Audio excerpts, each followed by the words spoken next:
Oi pessoal, hoje é segunda-feira e hoje eu trouxe mais uma resenha pra vocês.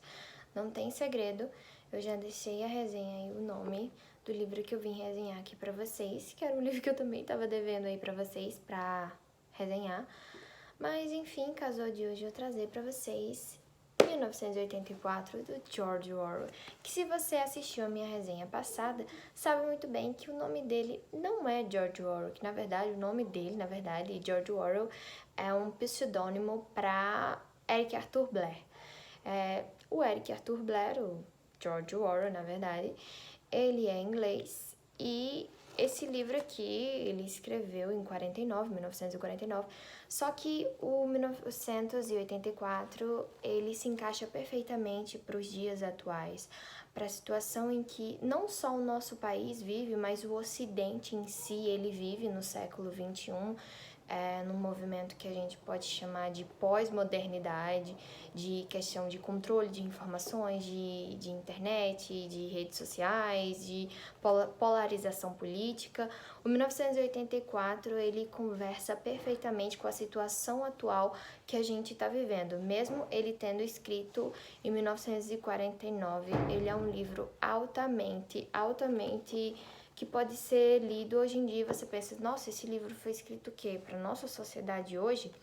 Porque ele conversa muito com a nossa sociedade pós-moderna, né? Sobre as coisas que estão acontecendo. Então, assim, a primeira coisa que eu vejo muito falarem sobre 1984 em si é sobre questão de polarização política que a gente hoje em dia está vivendo. Então, pessoas que são de direita falam para ler 1984 porque seria uma crítica à União Soviética e tudo mais. Pessoas de esquerda falam também de 1984, que é um livro que luta contra o fascismo, contra tudo que aconteceu tudo que estava acontecendo na Europa. Então, o que acontece? Esse livro aqui, ele é muito parecido com a nossa realidade atual, só que a gente não pode ser anacrônico. Eu sou uma estudante de história, então anacronismo para mim é o pesadelo de quem faz história. A gente tem que ser diacrônico com a realidade que as pessoas estavam vivendo. O George Orwell, na verdade, era um social-democrata. Hoje em dia, social-democrata está mais ligado para a linha da esquerda, uma pessoa que é da esquerda democrática, da esquerda tradicional, uma pessoa que não é da esquerda revolucionária, que acredita que a democracia deve existir, a gente tem que respeitar a democracia, só que para a democracia acontecer, ela tem que ter uma igualdade entre os povos. Esse seria mais ou menos um social-democrata, uma pessoa de esquerda que acredita na democracia. Só que o George Orwell, ele é um social-democrata da sua época. Então, o que estava acontecendo especificamente na Europa, no Ocidente, quando ele escreveu esse livro? Aconteceu o fim da Segunda Guerra Mundial. O George Orwell, ele nasceu em 1903, então ele viveu o entre guerras e o pós-guerra. O que estava acontecendo naquela época? A democracia em si, ela não era uma coisa consolidada. Hoje em dia, principalmente no Ocidente, no Brasil, você pode ter sua ideologia, seu ideal, mas há entre um consenso político, principalmente, pelo menos há uma maioria de consenso político, de que para acontecer devidas coisas, você pode até ter sua ideologia, mas ela tem que ser democrática, a gente tem que seguir a democracia. Só que naquela época, a democracia, ela não era uma coisa certa. A democracia ela estava sendo testada. Vamos ver se dá certo. Temos que lembrar que início do século XX, alguns países ainda eram monarquia, como era o caso da Alemanha. O que acontece lá na Alemanha em questões políticas? Existiam pessoas que eram conservadoras, que na verdade não eram nazi, não apoiavam o nazismo, mas queriam a volta da monarquia alemã, que já foi o Império Alemão.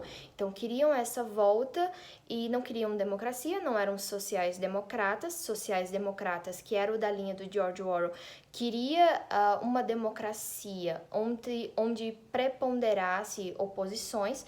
Existia o nazismo, que é aquela linha política que todos nós já conhecemos, e existia o comunismo, a União Soviética. Naquela época, o mundo ele estava numa crise muito grande, com a queda da Bolsa de Valores. A Alemanha, após o fim da Primeira Guerra Mundial, saiu muito em crise, saiu devendo pra caramba, o dinheiro deles já não estava valendo nada. Então, o mundo estava muito complicado, a situação do Ocidente, e a democracia ela estava em vertigem. A democracia estava assim, talvez a democracia não seja o lugar certo assim para ser. E esse livro é um livro feito para lembrar as pessoas de como a democracia é importante, de como a liberdade pode ser tomada a qualquer momento assim, sabe? Basta entrar alguma pessoa de linha mais extremista e essa pessoa pode tirar a nossa liberdade. Então, é o que acontece nesse livro. O que acontece? Esse mundo aqui do George Orwell, do livro, as pessoas não vivem mais uma democracia, elas vivem em blocos. O mundo, na verdade, vive um bloco, onde você pode estar no bloco da Eurásia, da Lestásia e da Oceania. E ambos aqui, nesses blocos, não existe uma democracia. O nosso protagonista, que eu acho que você já ouviu falar, é o Winston. O Winston, ele trabalha no Ministério da Verdade. E esse mundo aqui que eles vivem é como se fosse uma seita. Então, o que o Winston faz no Ministério da Verdade? O Winston, ele é obrigado a pegar informações e reformulá-las. Ou seja, espalhar verdades, espalhar mentiras. Não, na verdade, fake news, porque, na verdade, são verdades. O que acontece? Esse Estado, ele controla o passado. Quem controla o passado, controla o futuro. Quem controla o futuro, controla o presente. Então, esse Estado, ele é altamente controlador. Então, se no início do ano eles tinham a meta de ter X de ração de alimentos, de conseguirem ração de alimentos para o país, se está chegando meio do ano ou final do ano e não atingiu essa meta, é obrigação do Winston e das pessoas que trabalham no Ministério da Verdade pegar aquele jornal, aquela informação, destruir e remarcar, diminuir a meta para dizer ao final do ano ou no meio do ano dizer, olha, batemos a meta. Qual o nome? Isso no livro tem um nome, se chama duplo pensar. O Winston, ele trabalha nesse ministério. Ele tem a ciência de que ele modificou uma coisa, que aquilo, na verdade, foi modificado, que aquilo não é verdade. Só que ele tem que acreditar no partido. Na verdade, ele não é obrigado a respeitar as coisas do passado, porque o passado pode ser controlado. O passado é controlado pelo Grande Irmão, que sim tem referência ao reality Big Brother Brasil. O Big Brother Brasil, ou o Grande Irmão, chama de Grande Irmão, você deve um amor, uma crença a ele. Então, quando o Grande Irmão fala que tal meta foi atingida, tal meta foi atingida. Não importa se anterior a meta era maior ou era menor e foi modificada. Agora a meta é essa. 2 mais 2 é igual a 5. Se assim o Grande Irmão quiser. Se assim o Grande Irmão dizer que é o certo, que é o correto. Então, isso é um duplo pensar. Ele tem a ciência do que ele fez, mas ele tem que acreditar no Grande Irmão. Então, é duplo pensar. Existe também um controle de linguagem para que é o novo idioma. No livro é chamado de novo idioma, que eles tentam reformular a linguagem. O que acontece? Quando uma pessoa ela tem uma linguagem muito alta, um vocabulário muito grande, os pensamentos dela também vão ser modificados com isso. Então, a linguagem corrompe o pensamento corrompe a linguagem. Eu sei que é um pouco denso, mas o livro em si é denso, mas vocês precisam entenderem isso. Então, a linguagem, ela precisa ser muito, muito, muito binária. Ela não pode ter nuances, porque quanto mais nuances, mais variedades. E a gente está num estado totalitário. Não existe variedades, não existe nuances. Ou você é bom, ou você é desbom. Então, é o que passa aqui no livro. Então, isso já é também uma metáfora e uma referência a controles totalitários na União Soviética, no nazismo. Esse livro é contra estados totalitários, sejam do socialismo, sejam quanto ao do nazismo. Então, no nazismo, não existe essa prevalência do outro, da diferença, né? Eles são contra a democracia. Então, tudo que é contra, tudo que não é a favor do seu lado político é inimigo. Ou seja, tudo que é contra o nazismo é inimigo, deve ser odiado, deve ser amaldiçoado, deve ser destruído, que foi o que aconteceu lá na Alemanha, com povos e crenças e ideais.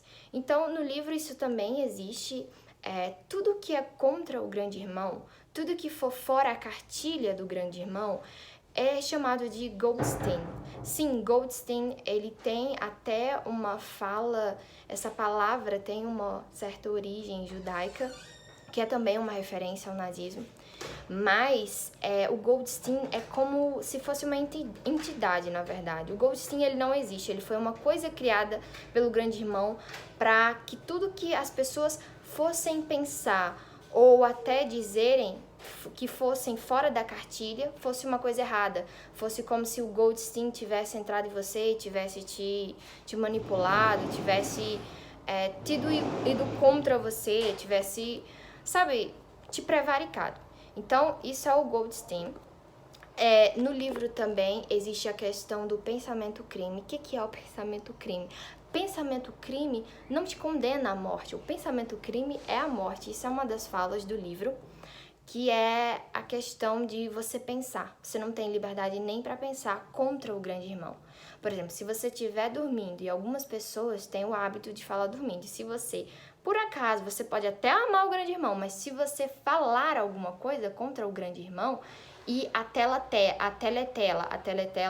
é uma grande televisão onde eles te observam e fica passando propaganda do governo 24 horas por dia. Você não pode desligar e você não tem muito como se esconder da teletela. É tipo uma televisão bem grandona e ela fica te vigiando. Então, a teletela, ela tem microfone e ela tem câmera, eles estão te vigiando. Você tá dormindo, eles estão te vigiando. Então, se você falar alguma coisa e você for condenado, eles condenarem você a pensamento-crime é a morte. Então, é isso, esse conjunto de não liberdade. E a questão também da teletela, hoje em dia a gente tem as redes sociais, a internet e as redes sociais têm algoritmos. Esse celular que tá me gravando, eu tenho apps, eu tenho um Instagram, eu tenho um Scooby, eu tenho eu tenho o próprio canal no YouTube. Então, aqui existe um algoritmo, esse algoritmo, só pelos dados em que eu busco, as coisas que eu busco, ele sabe do que eu gosto, a coisa que você pesquisa no seu Instagram, por exemplo, você gosta de botas, de livros, de comida, pelo algoritmo, pelos dados do seu app, eles entendem o que você gosta, o que você não gosta e tem a pretensão de mandarem cada vez mais e mais e mais para você ficar viciado, para você ficar alienado. Isso foi até questão de Enem na redação de 2018. Então, essa é a questão, essa é a nova vigilância, essa é a nova teletela. Você não tem mais individualidade no seu campo em casa. Tipo assim, anteriormente, não se tinha uma tanta tecnologia assim para eles te vigiarem na sua casa, assim, quem é você, o que eles fazem. O governo não tinha, ou as tecnologias não tinham tanta informação para fazer isso. Hoje em dia, com a internet, redes sociais, telefones, celulares, smartphones, tablets, hoje é possível sim isso. Então, é mais uma fala de 1984 para nossa realidade, o que é assustador.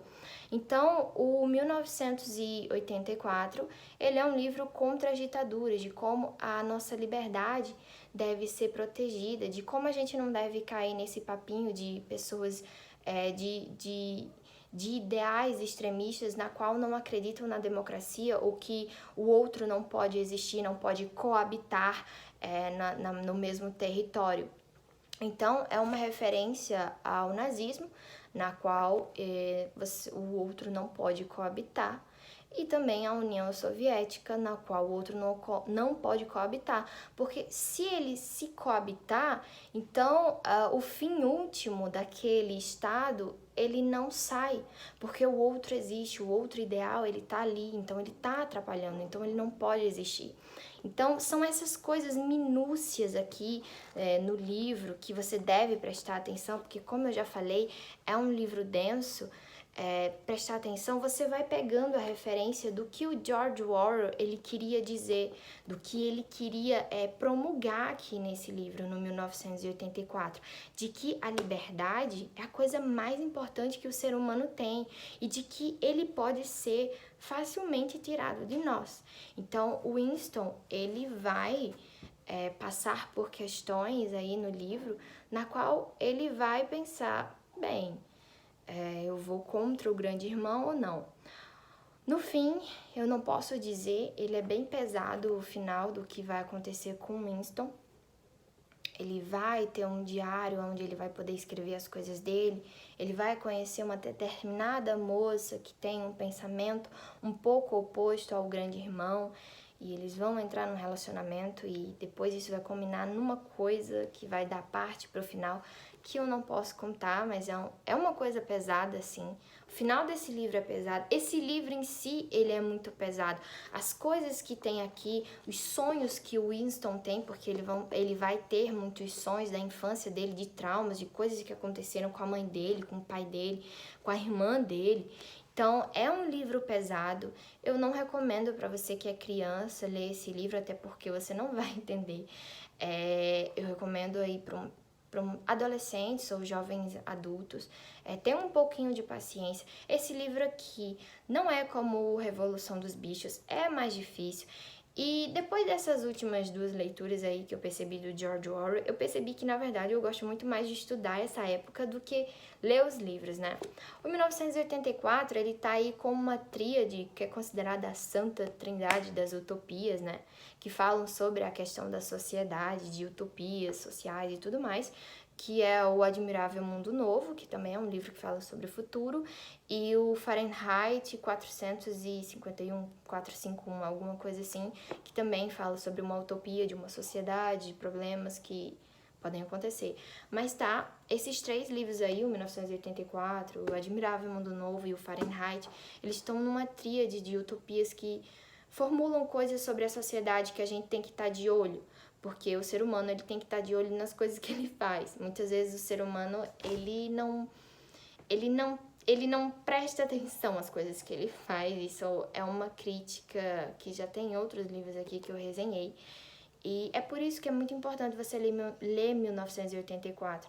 Não só para você ter repertório, mas para você entender a nossa problemática, entender o que foi o século XX, o que é o século XXI, a pós-modernidade, que algumas pessoas já consideram que estamos na pós-modernidade.